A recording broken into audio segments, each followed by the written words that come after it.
West Bengal joint entrance 2025 নিয়ে ছাত্রদের মধ্যে যে কত আশঙ্কা এবং অস্থিরতা তৈরি হয়েছিল তা হয়তো আপনারা সকলেই জানেন।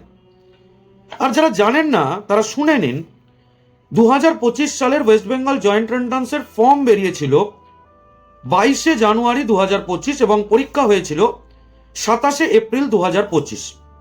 এটা সময় মতোই হয়েছিল, কিন্তু তারপরে একটা ওবিসি রিলেটেড ইস্যু নিয়ে ব্যাপারটা আদালতে গিয়ে পৌঁছায় এবং আদালতের আজকের শুনানি, আজ কালকের শুনানি, তারিখ পে তারিখ করতে করতে পরীক্ষার রেজাল্ট বেরিয়েছিল 22শে আগস্ট 2025, যেটা জেনারেলি মে মাসের শেষের দিকে রেজাল্ট আউট হয় এবং জুন মাসের মধ্যে কাউন্সেলিং প্রসেস শেষ করে ছাত্রছাত্রীরা তাদের কলেজে অ্যাডমিশন নিয়ে পড়া শুরু করে।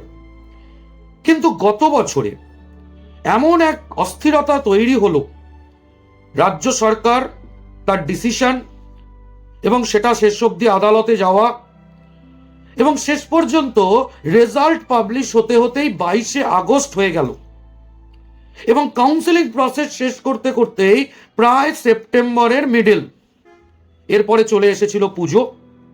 আলটিমেটলি ছাত্রছাত্রীদের ক্লাস শুরু হয়েছিল ইঞ্জিনিয়ারিং এর পুজোর পরে, তার মানে অক্টোবরের মাঝামাঝি, যেখানে ডিসেম্বর মাসে ইঞ্জিনিয়ারিং এর ফার্স্ট সেমিস্টারের পরীক্ষা হয়, সেখানে পড়াই শুরু হয়েছিল অক্টোবরের মিডল থেকে।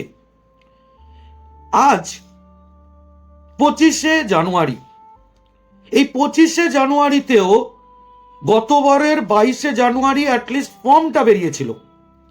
এখনো 25শে জানুয়ারিতেও ওয়েস্ট বেঙ্গল জয়েন্ট এন্ট্রান্স এক্সামিনেশনের বোর্ড থেকে, কাউন্সিল থেকে কোনো রকম এবছরের WBJER কোনো নোটিশ পাবলিশই করা হয়নি। এখনো পর্যন্ত ফর্ম বা অ্যাপ্লিকেশন স্টার্টই হয়নি। গত বছরের স্টুডেন্টরা প্রচন্ড এক অস্থিরতার মধ্যে দিয়ে যাচ্ছিল, যেখানে সমস্ত পরীক্ষার রেজাল্ট বেরিয়ে গেছিল, সমস্ত স্টেট ইউনিভার্সিটিগুলোতে, স্টেট কলেজগুলোতে অ্যাডমিশন কমপ্লিট হয়ে গেছিল, AIEEE বা JEE মেন যাকে আমরা বলি তার রেজাল্ট এবং কাউন্সেলিং প্রসেসও অলরেডি হয়ে গেছিল, কিন্তু ওয়েস্ট বেঙ্গল এন্ট্রান্স এক্সামের কোনো রেজাল্টই তখন পাবলিশ হয়নি। তাই তারা ভয়ে বিভিন্ন রকম বেসরকারি কলেজে অ্যাডমিশন করে নিতে বাধ্য হয়েছিল এক মানসিক অস্থিরতা থেকে। তাই বর্তমান সরকার এবং West Bengal joint entrance board এবং কাউন্সিলের কাছে আমাদের বিনীত অনুরোধ, যাতে এবছরে সেই ঘটনা আবার না ঘটে, তার জন্য আপনারা নিশ্চয়ই একটু দেখবেন এবং এই 17-18 বছরের এই ছাত্রছাত্রীদের মনে যে অস্থিরতার তৈরি হয় তার থেকে তাদেরকে নিশ্চয়ই একটু অব্যাহতি দেবেন। আপনাদের কাছে আমাদের এর বিনীত অনুরোধ।